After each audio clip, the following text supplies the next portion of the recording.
Hi everyone, welcome back. Today I'm going to talk about my ceremony with ayahuasca this past weekend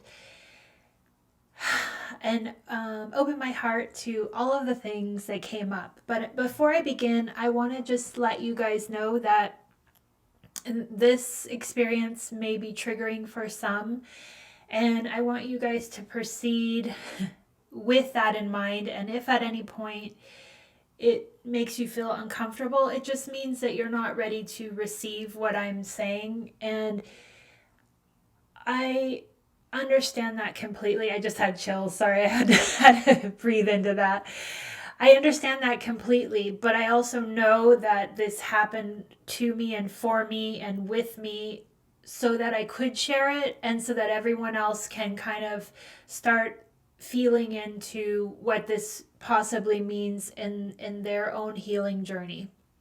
So for me, this was my 11th and 12th uh, journeys with ayahuasca. And the first night, I took my normal dose, which is a cup, and nothing. I usually do not journey through the ceremony, which I don't know if I've ever talked about this before, but for me, I have, except for when I was in Costa Rica, I always am present and fully sober for the ceremony, which lasts about 5 to 6 hours. And I just am absorbed in the Icaros and in like it's amazing. It's like you're like in a concert. Although the room is pitch black, you just feel it are into the music, and most of them are in other languages, but it just feels amazing just to be in the energy. And so in the past, I usually will start to go into the medicine. I would say in the last 45 minutes to 30 minutes of the whole ceremony. So pretty much when she's closing up space with her the Icaros, and thanking the spirits, that's usually when I step into my journey. And I mean, I have asked the reason behind this.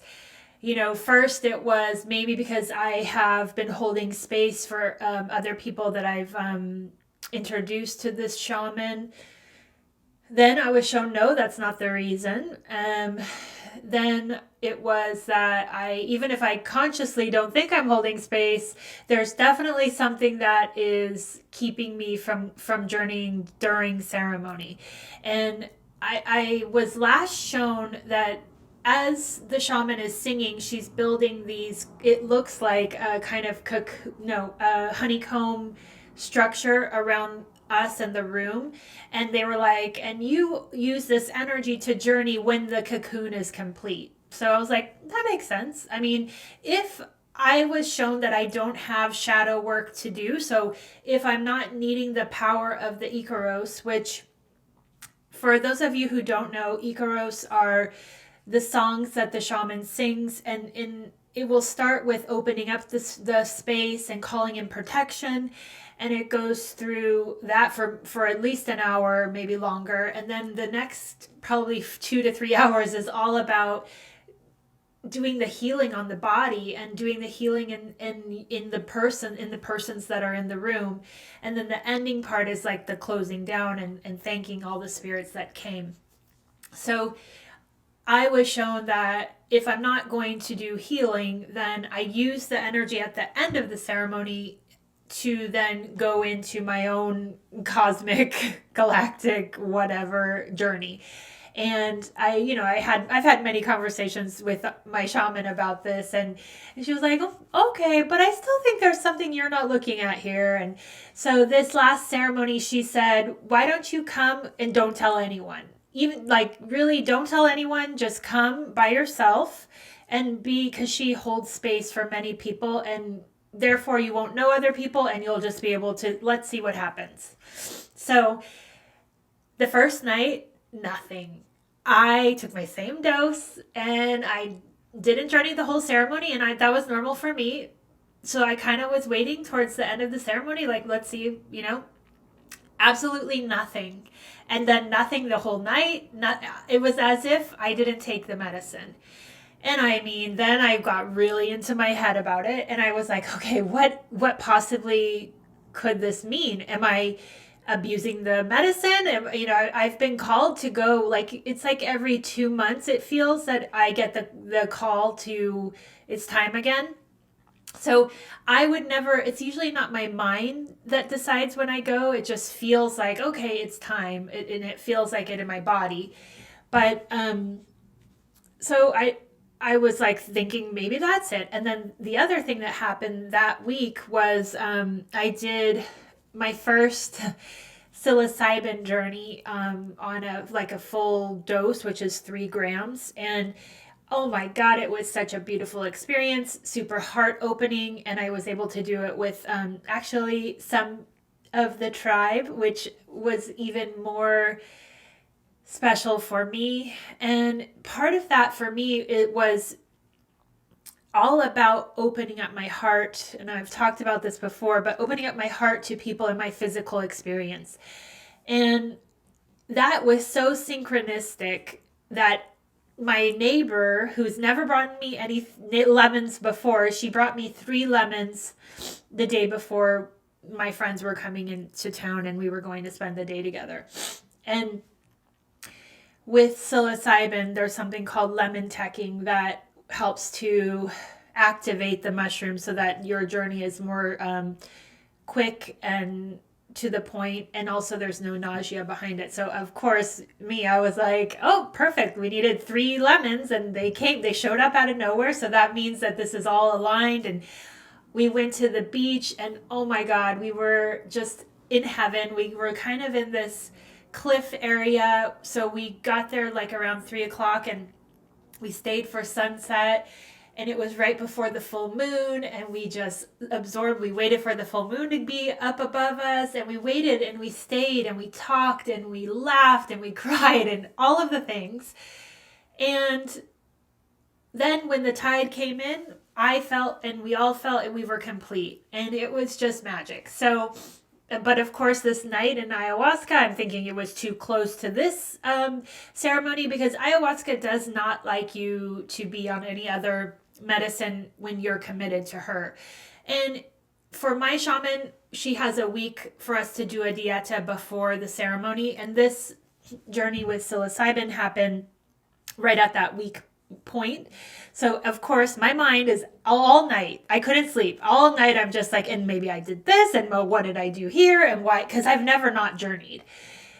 So I kind of worked up myself, and then I even said, maybe I'm not meant to come back, because there's 2 nights that you journey. And so the next night I said, maybe I'm not here to journey the second night. Maybe I need to take a step back and really reevaluate if I am really being called.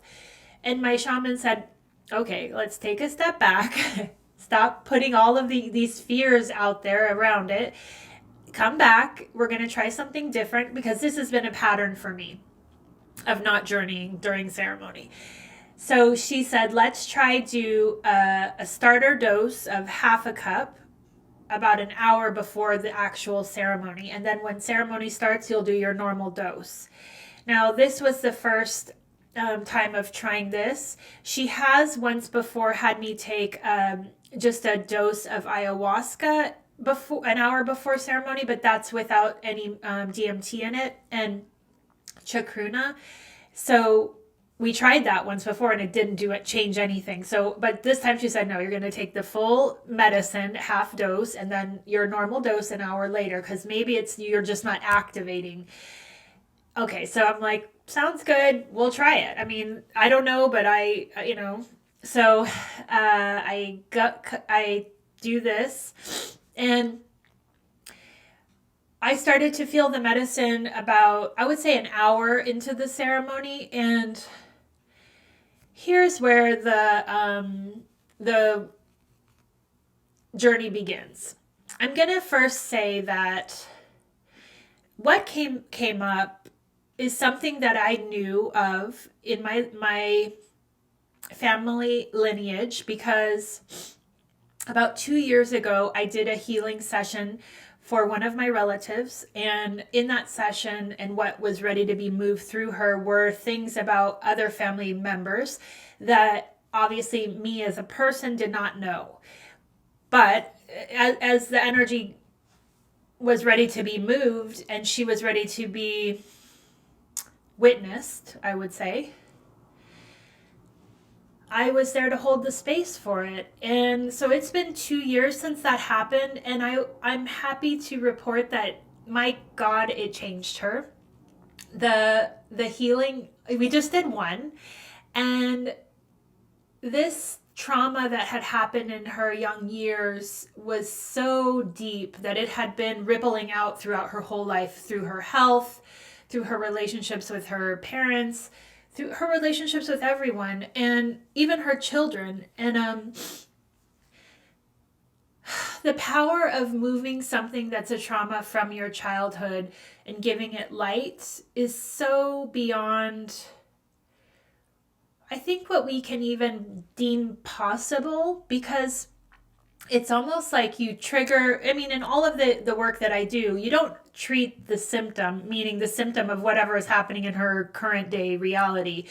It always goes back to, you have to find the root of where this energy started. So it ripples outward. So the last 2 years, she has been on such a healing journey, so much so that she texted me yesterday and said she said she wants to start a blog, but I told her, I think you need to do a podcast or a YouTube channel. But she's ready to share her story. And with that energy, it made me see, like, this work that happened this weekend really set something free. So in my journey, fast forward to this last weekend, okay, I start feeling the medicine like normal, but it's different because now it's not silent. Because remember, in the past, I usually journey once ceremony is closed, and the room is protected, but I have the energy, and I see the energy, and I'm using the energy to connect with my other dimensional selves, and it's silent, so I can navigate that as I wish and as spirit wishes. But when the shaman is singing, holy crap, it takes on such a intense vibration that you cannot escape it. Now, there are some moments where it's super chill and super loving, and you just, your whole body melts in it. And then she can, like, hit the gong, and you're just like, oh, and your body just, like, it's like a shock to the system. And it's like you are on a roller coaster, or I always called ayahuasca the lazy river, but it is like you are at the whims of the ride, and the ride is the Icaros. So what happened is that when she got to the part where she's asking the Doctorcitos to do their healing magic on us, I started to get really agitated. And I mean, the whole time you're in ceremony, you don't say anything. You're in your own space, on your own mat. Though it's pitch black, you're not interacting with anyone else there. So even though in my mind I'm like, stop, like I'm screaming, please stop, I don't say it because I know, like, that would ruin other people's journeys, and I am here to get this work done. So it took me, like, I would say, like, I don't know, time is irrelevant, but it felt forever to recognize that my resistance was something that needed to be looked at. And even though, in the medicine, it felt so physically uncomfortable that I just kept feeling like, why does she keep singing the same song over and over? And these healing songs are the vibration is very agitating. Like it feels like it's not peaceful. It's not calming. Although sober listening to it, it's just a song. It doesn't carry the same healing properties as it does when you're actually in the medicine. But oh my God, it feels like nails on a chalkboard. It feels like someone's just scraping my spine, just agitating every part of me. And finally, I get the idea. Okay, wait. Now I know what I resist is what needs to be looked at. So just let go and let's see where this takes us. Like instead of being mad at the shaman because I felt like she was pinning me up against the wall and she wasn't letting me go until I went into it. And of course, when you're in your journey, you feel like it's all just for you. But in the ceremony the next day, even one of the other journeyers said, I felt like you were in direct communication with Gabrielle and you were holding her to it because it was like she wouldn't let go. She would not let go. So finally, I let go of this. Okay, I don't want it. I don't want it. I don't want it. And when I say that, it's not like I'm seeing anything and no visuals. I just felt agitated. So I decided, okay, just breathe. And I was just taking deep breaths and just allowing it to flow. And I remember my body kind of going back like this. And as I went back, this story, now I'm going to relate back to this story of my relative. It felt like it came rushing up to me, and not her story, not her journey of the story, but the whole history of where this energy comes from. So the energy is, and I'm going to just put it out there, and I am feeling, I've asked if this is okay to share with myself, with you guys, and I feel like it's important to share. So this is where I'm just saying proceed with caution. There is on my mother's side, her parents had many children, I think 7, and they were all ranging in many, many different ages. So my mother's youngest brother was way younger than the rest of the siblings, and he was my grandmother's last child.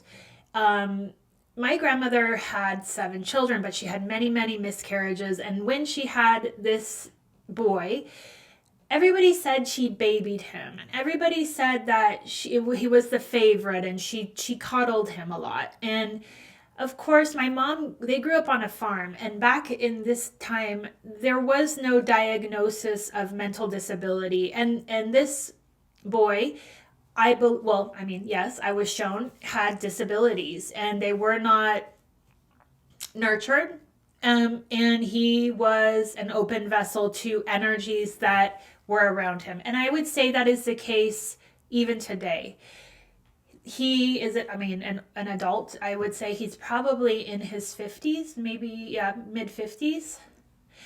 And he has been involved with drugs, alcohol, and is, as I was shown, an open vessel for energy, and not always positive energy. Really, it's dense energy. And as a child, he picked up the energy of molestation. And as we all know, that doesn't just come out of the blue. That is conditioned behavior. And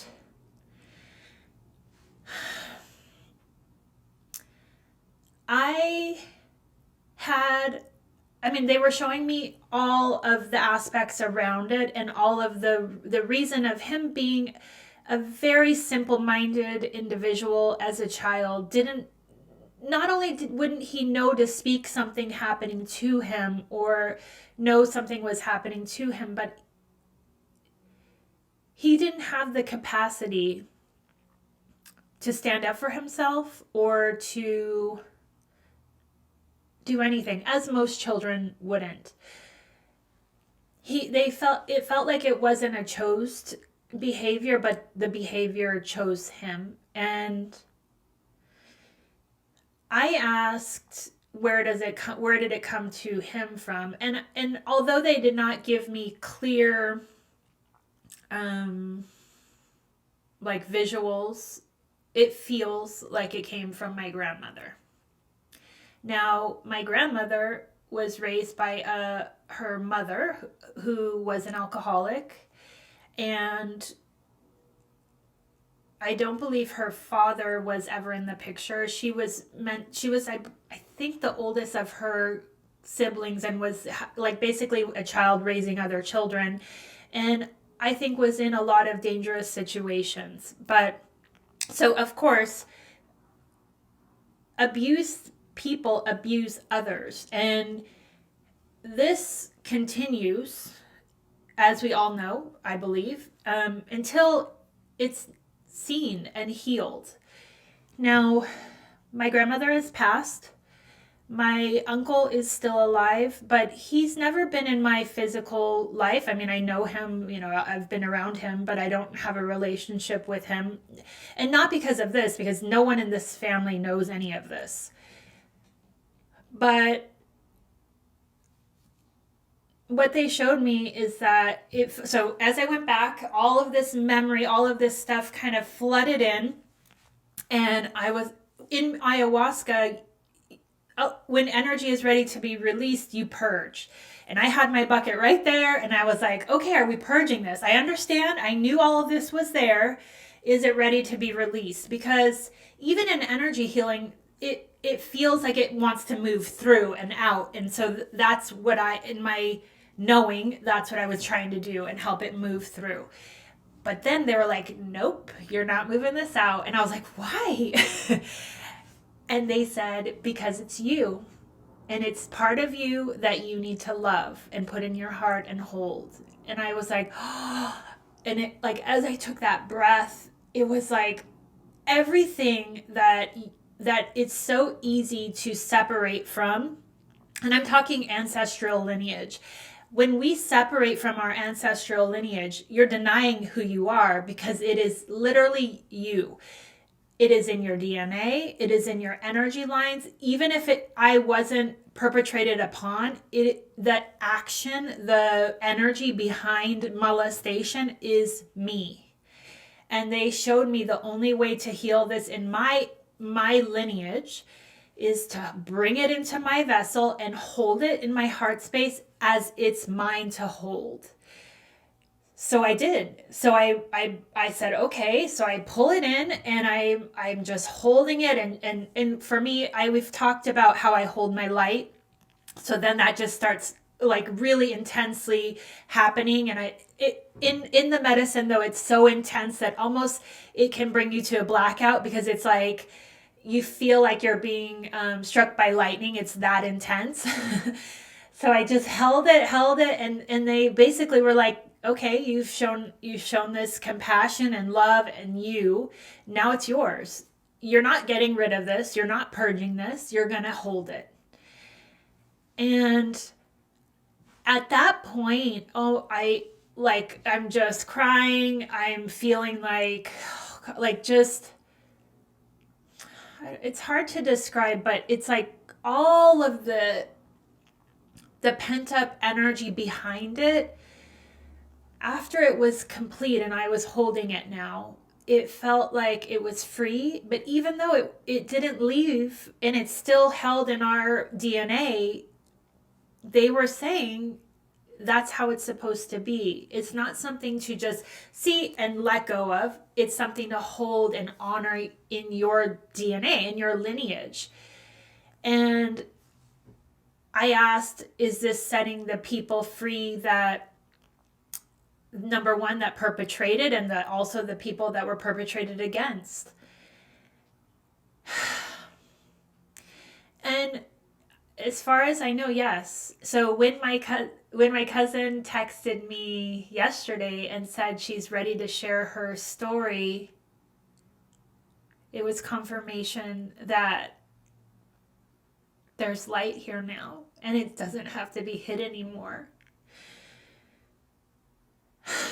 And let me tell you, she did try to bring light to this as a child, and she was shunned and denied and told she was lying. And I know that if this is living in my family, it probably lives in many families.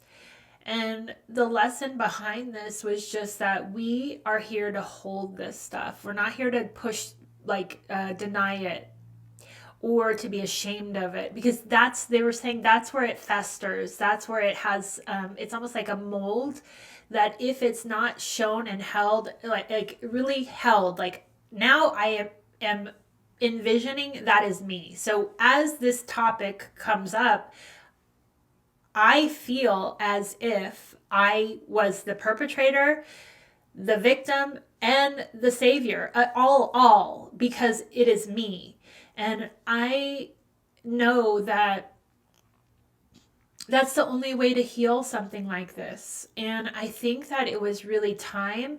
I knew, I mean, it's not like I didn't know this was there. And even though I helped the person that was perpetrated against, I never had any inclination to reach out to him and have, no, never did that cross my mind, nor did I speak about it to anyone in my family. Because I felt like I'm going to heal the person that's ready for healing. And that's all I can do at this time. But as time has passed and the healing really has happened within my cousin, it was ready. It was ready. There's no longer a need to let it fester. So let's think about this, like in terms of what it could be: alcoholism, abuse, sexual violence. I mean, there's so many things that get passed down in our DNA. And all of it, even though in our third dimensional reality is terrible, it actually isn't. It's just another way for us to understand ourselves and others so that we understand what that vibration is. And the only way to heal and understand to heal past a vibration or to ascend a vibration is to encompass all of it. Like I had gone through, most of my journey so far has been protection. I don't want any darkness. If someone comes to me and there's darkness, I will work on it and I will do my best. But in general, I use a lot of protection. And it's only in the healing of my heart and the breaking open of my heart that I was able to do this work. Because if this would have happened, let's say in my last journey a few months ago, my heart wasn't open yet. If you guys remember, my last journey, it was a lot of work on my physical body, and it was at that solar eclipse, and I felt like I had been rebirthed. And then through the month of December, so many things had changed. And then Richard asked me to marry him, and to accept that, like I was in a state of shock before I could accept, like, this changes who you are, and can you be okay with that? And then accepting that one piece opened me up to so many other things, more with friends and people in the tribe, and allowing that to sit in my heart space versus keeping it as separate. So every single step along the last 2 months brought me to this moment. And really, the heart was open, but this was the chunk that was like, okay, you're open. We're going to see how open. And then once it was there and it was held, and it's being held, I'm not going to say it's gone. It is still there and it is part of me. But then I just got the message, now you're ready to turn your light on. And I was like, what? And they said, you're open for business. You're open. You're ready. And I thought oh, because I have been kind of struggling with, am I really ready to move forward? Am I just still on the path of sharing and not ready to step into a teaching role? Even if I'm teaching in these instances, to me, it's another step to, like, let's say do classes or whatever it ends up being. I felt this kind of resistance because could I hold that? Am I able to hold that space? And they showed me now I am. Now that I am able to hold the darkest thing in my lineage, I'm ready to hold anything. And it was like, boop, the light's on. And I just felt so grateful. And in ceremony the next day, all I could think of, so even though now the ceremony ended, I still journey all night. And oh my God, I spent so much time going into each energy of each single person that's affecting my life in any way, and just giving so much gratitude for that person reflecting back to me who I am. And I even got to this point where I was like, okay, I can only energetically, I'm doing the work, but I also know I need to bring it down to the third dimension and speak these things and let this person understand. And when I say this person, it was many people. let this person know what is happening. This love space is growing so fast and so vast that I can't contain it and I need to share it. And that felt so good. It felt like just being freed. So then I wonder, this thread, this density that was carrying on my body, my shoulders, my life, was that part of why I was closed down? And is that part of why my whole family probably is closed down? And it feels so good to share love with people without having any resistance. And that's where I'm at. And I want you all to know it. It was intense. It felt like giving birth to something, but it was giving birth to me and all of me, no matter what shadows are there. And understanding the reason I don't go back in my childhood is there's bigger shit to heal. And that was just my mom's side. I'm sure there's stuff on my father's side too that will come up when it's ready. But man, it blasted me open. And I'm just so thankful to be on this journey and sharing it with you guys. And I hope that there's a nugget in any of this that will help you guys dig deeper, really dig deeper, because we are here to hold it. We're here to bring light to it and acknowledge it as us, because it is us.